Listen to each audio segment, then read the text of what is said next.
ආයිබෝන් කියලා පිළිගන්නවා අපේ YouTube channel එකට ඔයාලා සියලුම දෙනා. අද අපේ වීඩියෝ එකේ මාතෘකාව තමයි CCTV කැමරාවල IP කැමරා කියලා තියෙනවනේ. මේ IP කැමරා පද්ධතියට PoE උපාංග යොදලා අපට මේ පද්ධතිය ස්ථාපනය කරන්න පුළුවන්. එහෙනම් අද අපේ වීඩියෝ එකේ මාතෘකාව තමයි PoE කියන මෙන්න මේ ඔප්ෂන් එක, මෙන්න මේ තාක්ෂණය කැමරා පද්ධතියට හොඳයිද නරකයිද? එහෙමත් නැත්නම් කියනවනම් PoE පද්ධතියක තියෙන වාසි අවාසි තමයි අද මම මේ වීඩියෝ එකේදී කතා කරන්නේ. හරි. එහෙනම් අපි ඉක්මනින්ම යමු ඒ වීඩියෝ එකට.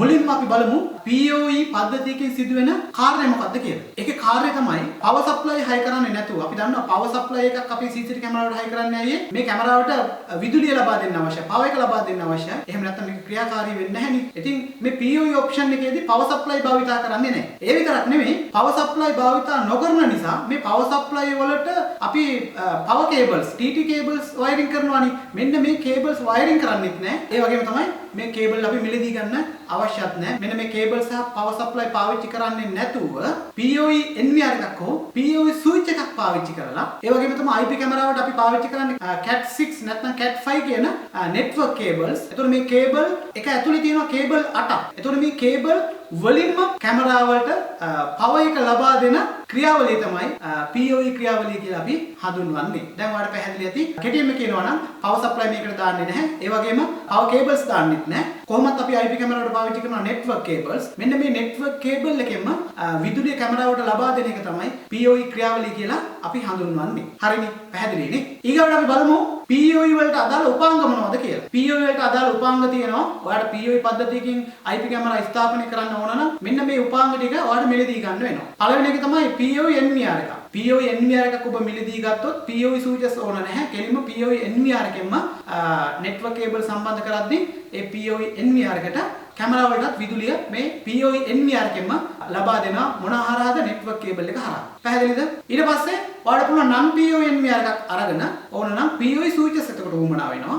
PoE switches non PoE NVR එකට link කරලා ඔයාලට පුළුවන් කැමරා වලට විදුලිය ලබා දෙන්න. ඒකත් අපි PoE option එකක් විදිහට තමයි සලකන්නේ. ඒ විතරක් නෙමෙයි මේ devices දෙක තිබුණාට වැඩක් නැහැ. මේකට දාන කැමරා අනිවාර්යයෙන්ම PoE supporting කැමරා වෙන්න ඕන. එහෙම නැත්නම් මේ වැඩේ සිදු වෙන්නේ නැහැ. එහෙනම් ඔයා දන්නවා PoE පද්ධතියකට අවශ්‍ය වෙන උපාංග මොනවද? PoE NVR එක, ඒ අමතරව PoE switches, ඊට පස්සේ PoE supporting camera, IP camera අවශ්‍ය වෙනවා. මේවා තමයි PoE system එක තියෙන කැමරා උපාංග කියලා අපි හඳුන්වන්නේ. දැන් අපි කතා කරමු මේ PoE තාක්ෂණයේ තියෙන වාසි අවාසි මොනවද කියලා. ඒකටත් ඉස්සෙල්ලා අපි මේ PoE කියන වචනේ කෙටි යෙදුම. මේකේ දීර්ඝ වචනේ මොකද්ද කියලා සවිස්තරාත්මක වචනේ මොකද්ද කියලා අපි දැනගන්න ඉපැ. එහෙම දැනගන්නේ නැතුව මේ වචනේ භාවිත කරලා වැඩකුත් නැහැ. හරි. මොකද්ද මේ වචනේ තේරුම? power over ethernet කියන මෙන්න මේ වචනේ තමයි කෙටි කරලා PoE කියලා අපි කියන්නේ. ඒකත් මතක තියාගන්න ඕන. හරි. එහෙනම් අපි දැන් බලමු PoE පද්ධතියක තියෙන වාසි මොනවද අවාසි මොනවද කියලා. අංක 1ට මම කතා කරන්නේ PoE පද්ධතියේ වාසි ගැන. අංක 1 මොකද්ද?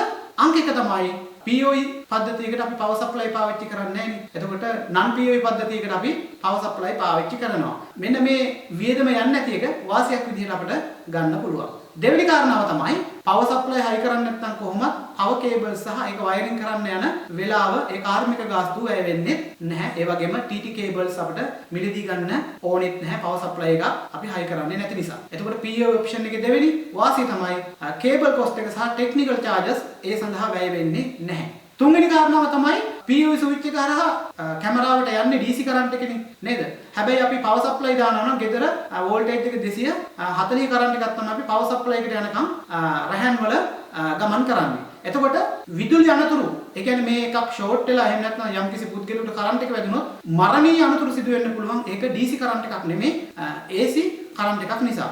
නමුත් මේකේ DC කරන්ට් එකක් යන නිසා විදුලි අනතුරු සිදුවීම වැළැක්වෙනවා. ඉතින් මේක තුන්වෙනි කාරණාවේ වාසියක් විදිහට PoE පද්ධතියක සලකන්න පුළුවන්. හතරවෙනි කාරණාව තමයි කැමරා පද්ධතිය හයි කරන් පස්සේ power එකේ මොන හරි ගැටලුවක් ආවොත් එහෙම මේවා නඩත්තු කරන්න යන වියදම ඉතාමත් අඩුයි. ඒකට හේතුව තමයි ඉතා ඉක්මනින් ඒකේ දෝෂේ හඳුනා ගැනීමක් සිදු කරන්න පුළුවන් PoE පද්ධතියක් නම් මේ IP කැමරා පද්ධතියට එකතු කරලා තියෙන්නේ. ඉතින් ඒකත් අපිට වාසියක් විදිහට මේ PoE පද්ධතියක සලකන්න පුළුවන්. පස්වෙනි කාරණාව තමයි ලක්සිරි පෙනුමක් ඔයාලට ගන්න පුළුවන් ඔබේ කැමරා පද්ධතියේ. මොකද IP කැමරා හයි කරන්නේ ලක්සිරි විදිහට ජීවත් වෙන ඒ වටපිටාවක් තියෙන මිනිස්සු තමයි PoE switches පාවිච්චි කරලා PoE NVR පාවිච්චි කරලා luxury look එකක් ගන්න try කරන්නේ. හරිද?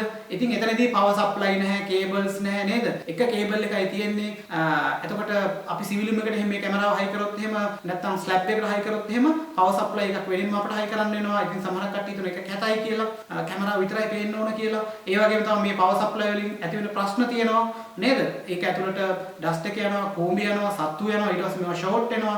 ඒ වගේ ප්‍රශ්න එන්නේ නැහැ. ඒකත් එක්ක luxury විදිහට ජීවත් වෙන සල්ලි තියෙන කට්ටිය වැඩි වශයෙන් භාවිතා කරන්නේ. එයාලගේ ගෙවල් වලට CCTV කැමරා පද්ධතියක් high කරනවා නම් IP කැමරා වලට තමයි මේක high කරන්න පුළුවන්. PoE option එක තමයි යාලා පාවිච්චි කරන්නේ. හරි. මම ඔය කතා කරේ PoE පද්ධතියක තියෙන වාසි පිළිබඳව. එහෙනම් අපි බලමු PoE පද්ධතියක තියෙන අවාසි මොනවද කියලා. අංක 1 පළවෙනි එක තමයි මේ PoE පද්ධතියේ තියෙන උපකරණ ඉතාමත් ගණන් වැඩි. ඉතාමත් ගණන් වැඩි, පොඩි පොඩි ගණන් වල නෙවෙයි වැඩි වෙන්නේ. ලොකු ගාණකින් වැඩි වෙනවා. ඒක තමයි පළවෙනිම අවාසිය. මිල මුදල් වැඩිපුර වියදම් කරන්න වෙනවා. PoE පද්ධතියක් ඔයාගේ IP කැමරා පද්ධතියට එක් කරගන්නවා නම් ඒක තමයි පළවෙනි අවාසිය. ඒ කියන්නේ මිල මුදල් අඩු low budget විදිහට කැමරා පද්ධතියක් ස්ථාපනය කරන්න බලාපොරොත්තු කෙනෙකුට මේ වැඩේ හරියන වැඩක් නෙමෙයි. ඒක අවාසියක්. දෙවෙනි එක තමයි මේ power supply අපි කැමරාවට high කරනවානේ. දැන් කැමරාවටත් තිබුණොත් එහෙම power supply 8ක් ඒ කැමරා 8ට high කරනවා. එතකොට මේ එක power supply එකක් මේ damage වුණොත් එහෙම මොකද්ද වෙන්නේ? ඒ කැමරාව විතරයි වැඩ කරන්නේ නැත්තේ අනිත් කැමරා 7ම වැඩ කරනවා. හැබැයි PoE පද්ධතියක එහෙම නෙමෙයි. මොකද PoE NVR එකෙන් හෝ PoE switch එකෙන් තමයි අපි විදුලිය ලබා දෙන්නේ. මොකටද? කැමරා වලට. එතකොට මේ කැමරා 8ට විදුලිය ලබා දෙන PoE switch එකේ ප්‍රශ්නයක් ගියොත් නැත්තම් NVR එකේ කුමන හෝ ප්‍රශ්නයක් ගියොත් එහෙම මේ කැමරා 8ම disable වෙනවා. කැමරා 8ම වැඩ කරන්නේ නැහැ. ඒක අවාසියක් විදිහට ගන්න පුළුවන්. මොකද සමහරක් වෙලාවට ඔයාගේ ගෙදර එක කැමරාවක් දෙකක් වැඩ කරන්නේ නැති වුණාට ඒක අත්‍යවශ්‍ය නොවන කැමරාවක් කියලා ඔයාට පොඩි කෙටි කාලයකින් අලුත් වැඩියාවක් කරගන්නකම් ඉවසන්න පුළුවන්. හැබැයි මුළු කැමරා පද්ධතියම ගෙදර වැඩ කරේ නැත්නම් ඒක ලොකු ප්‍රශ්නයක් වෙනවා ආරක්ෂාවට. ඒ නිසා PoE පද්ධතියක් සවි කරද්දී තියෙන එක් අවාසියක් තමයි PoE device එකක් damage වුණොත් එහෙම මුළු කැමරා පද්ධතියම අක්‍රිය වෙන හේතුව. ඒ විතරක් නෙමෙයි තුන්වෙනි කාරණා විදිහට power supply එකක් කියලා කියන්නේ හරියට fuse එකක් වගේ. මුළු පද්ධතියම බේරගන්න තමයි මේ power supply එක වැඩ කරන්නේ. ඒ කියන්නේ power supply එකේ මූලික කාරණාව තමයි කැමරා වලට එහෙමත් නැත්නම් DVR එකට මොකද power pack එකක් අපි DVR එකට සවි කරන එකක් power supply එකක්. ඊට පස්සේ power supply CCTV කැමරා වලට high කරනවා.